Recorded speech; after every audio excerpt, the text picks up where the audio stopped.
Lepo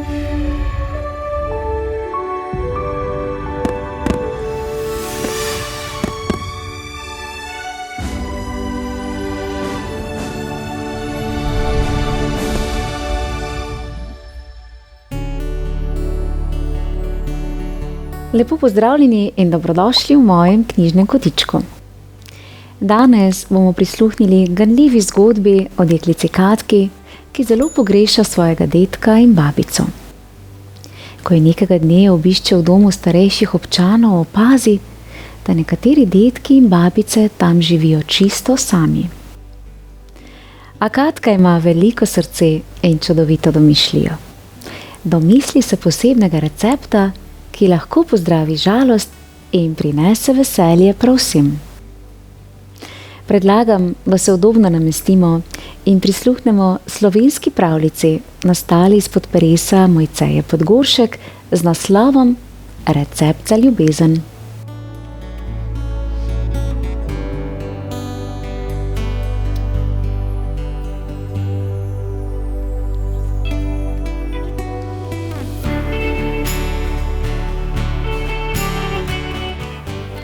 Katka se je že ves teden veselila, da bo obiskala dedka in babico. Odkar nista več živela pri njih, jo je Katka zelo pogrešala. Zdaj jo je videvala le enkrat ali dvakrat na teden. Dedek in babica sta se namreč preselila v veliko hišo, ki je Katka rekla kar hiša dedkov in babic. Pohiti, jo je priganjala mama, ki je bila dogovorjena z dedkovim zdravnikom. Katka je v svoj nahrbtnik hitro pospravila še knjigo, ki je imela najraje. Obe z babico sta v njej poznali že vsako besedo. Toda Katka je hotela pravljico poslušati vedno znova. Poleg tega je znala babica tako imenitno brati in pripovedovati. Babica bi morala živeti pri nas, je rekla Katka, potem ko je zlezla na zadnji sedež avtomobila. Babica potrebuje nekoga, ki bo ves čas skrbel zanjo, je odgovorila mama. Saj lahko midva z dedkom skrbiva zanjo, je predlagala Katka. Tudi dedek ves čas potrebuje nekoga ob sebi, je razložila mama. Katka je vedela, da ima mama prav. Babica je imela bolezen s čudnim imenom, ki se ga Katka ni mogla zapomniti. Dedek pa je lahko hodil le s pomočjo palice, pa tudi zelo pozabljiv je bil. In zaradi tega je moral večkrat v bolnišnico. Takrat je bilo Katki hudo. Vse dokler se ni vrnil domov, mu je v mislih pošiljala objeme. Nekoč je namreč dedek povedal, da objemi, pa čeprav samo misliš nanje, odženejo vse bolezni. Ko je o tem povprašala še babico, je to samo potrdila. Kadar jo je kaj bolelo ali kadar je bila žalostna, jo je babica vedno dolgo zadrževala v objemu. Zaradi babičinega toplega objema je bolečina počasi popustila. Babico in dedka je zares pogrešala. Ko sta z mamo prispeli v hišo dedkov in babic, jo je Katka zagledala že oddaleč. Pozdravljena, babica, je vzkliknila. Pozdravljen, dedek, je v isti sapi pozdravila še dedka in jima stekla v objem. Komaj sva čakala, da prideš, je rekla babica namesto pozdrava. Si prinesla pravljico? Je zanimalo dedka, ki ni maral brati, a je vedno rad poslušal, kadar je babica brala Katki. Seveda, je rekla Katka in z roko segla v nahrbtnik. Dedek je medtem že našel prostor, kjer bodo v miru prebrali pravljico. Semkaj sedimo, jo je povabil in pokazal na kamnito klop pod mogočno lipo. A še preden so se udobno namestili, se je pod lipo zbralo veliko dedkov in babic. Vsi so vedeli, da je Katka seboj prinesla knjigo, s katero bodo skupaj pobegnili v pravljični svet. Katki je obisk pri dedku in babici vedno prehitro minil. Kmalu spet pridi, sta ji naročala dedek in babica, ko se je poslavljala. Katki ob odhodu ni bilo nikdar lahko. Toda odkar jo je obiskovala, je opazila, da nekaj dedkov in babic sploh ni imelo nikogar, ki bi jih obiskoval.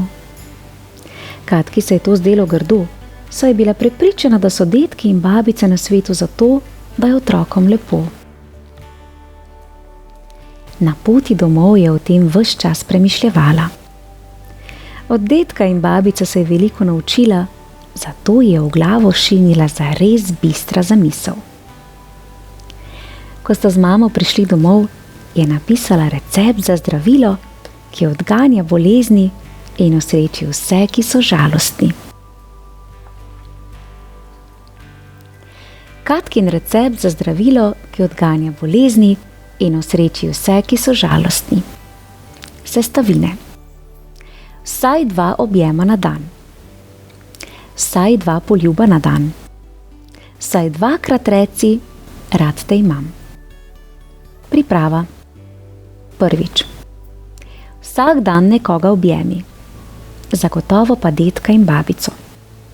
Če jo nimaš, ne pozabi, da je na svetu veliko ljudi, ki si želijo tvojega objema. Še posebej, kadar so žalostni. Drugič. Vsak dan nekoga poljubi. Zagotovo pa dedka in babico. Z enim samim poljubom preženeš žalost in zmanjšaš skrbi. Tretjič. Vsak dan nekomu povej, da ga imaš rad. Zagotovo pa dedku in babici. Te besede bodo vsakoga razveselile in na obrazu še dolgo nasmeh ohranile. Najbolje je, da vse 3 sestavine zmešaš skupaj. Mešaj toliko časa, da dobiš ljubezen. Zdravilo vzemi vsaj enkrat na dan, lahko pa tudi večkrat, saj ima prijetne stranske učinke.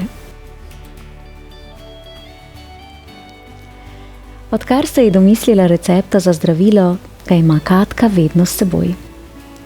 In nikoli ne pozabi nanj, kadar gre na obisk dedku in babici. Vsak teden tja povabi tudi svoje prijatelje iz vrtca, da ji ga pomagajo deliti dedkom in babicam. Še posebej tistim, ki jih nihče ne obišče, dokler vsi recepta za zdravilo ne bodo poznali na pamet. Zdravilo ima čudežno moč, preizkusi ga. Vsaj enkrat na dan, da bolezen in žalost preženeš stran.